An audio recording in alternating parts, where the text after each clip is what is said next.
Hai teman-teman, welcome back to channel Tukang Kredit. Di video kali ini saya masih membahas hal yang basic dulu, yaitu kenapa kok pengusaha butuh kredit.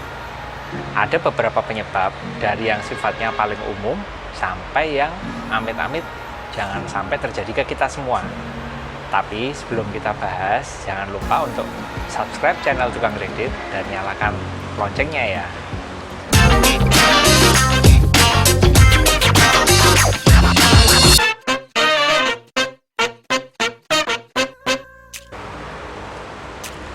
Oke, kita mulai bahas dari penyebab yang paling umum, yaitu penjualan yang meningkat.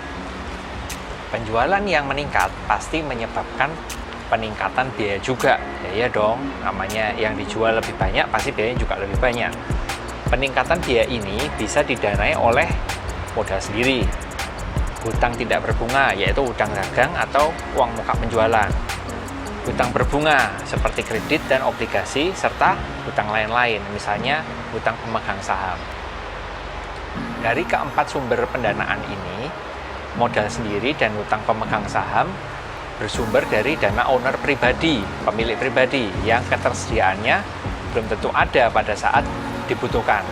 Sedangkan hutang yang tidak berbunga adalah yang paling ideal, namun di luar kontrol kita, karena belum tentu supplier mau memberikan kelonggaran bayar atau customer mau memberikan uang muka dulu.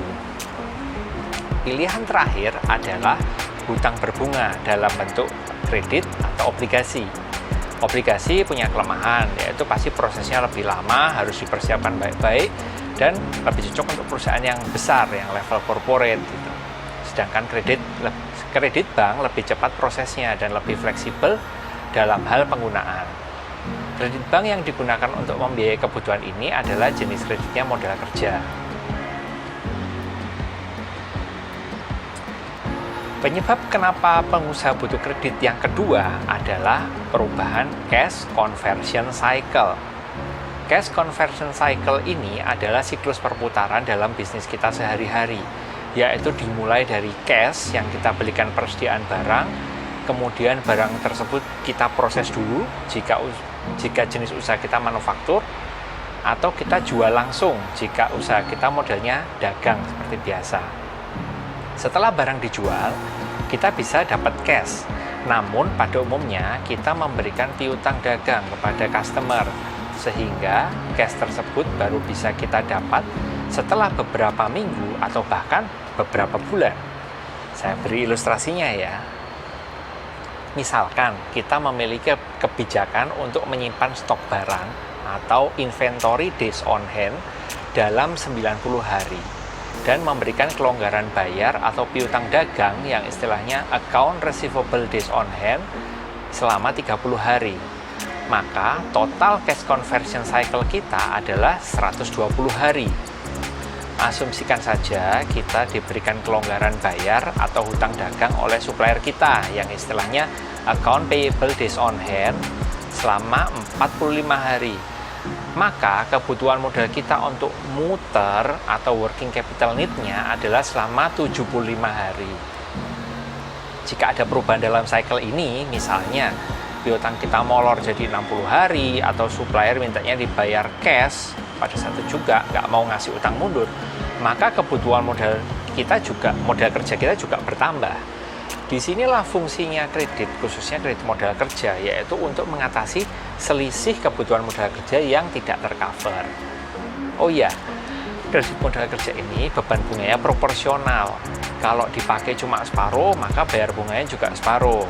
Kalau tidak dipakai, juga tidak usah bayar bunga sama sekali. Jadi lebih enak dan fleksibel.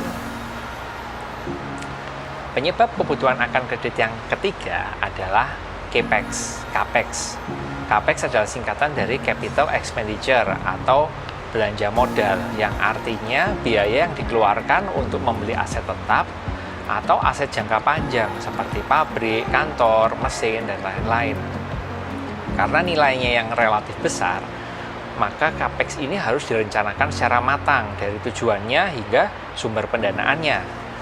Untuk sumber pendanaannya bisa berasal dari modal dan hutang.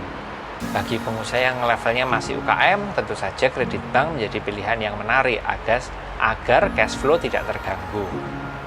Oh iya, kredit untuk capex ini biasanya berupa kredit investasi jangka menengah hingga jangka panjang yang cara pembayarnya diangsur atau dicicil. Poin penyebab terakhir adalah kebutuhan lain-lain. Contohnya refinancing, di mana kita memakai dana sendiri dulu. Misalnya untuk membeli aset, kemudian aset tersebut kita jaminkan kembali ke bank. Contoh lain adalah kebutuhan dalam rangka mengakuisisi atau mengambil alih perusahaan lain, serta kebutuhan yang disebabkan oleh kejadian-kejadian yang tidak kita inginkan, seperti misalnya terkena musibah, kebakaran lah, sehingga menyebabkan ada kerugian yang tidak tercover asuransi. Atau bisa juga kita amit-amit ya, perusahaan kita terkena kasus hukum. Nah, sekarang teman-teman udah tahu ya, kenapa kok pengusaha itu butuh kredit. Nanti di video berikutnya, saya juga akan membahas kenapa pengusaha tidak hanya butuh kredit, tapi harus kredit. Terima kasih sudah menyimak video ini. Ayo segera di like dan berdiskusi di kolom komen yuk. Bye-bye.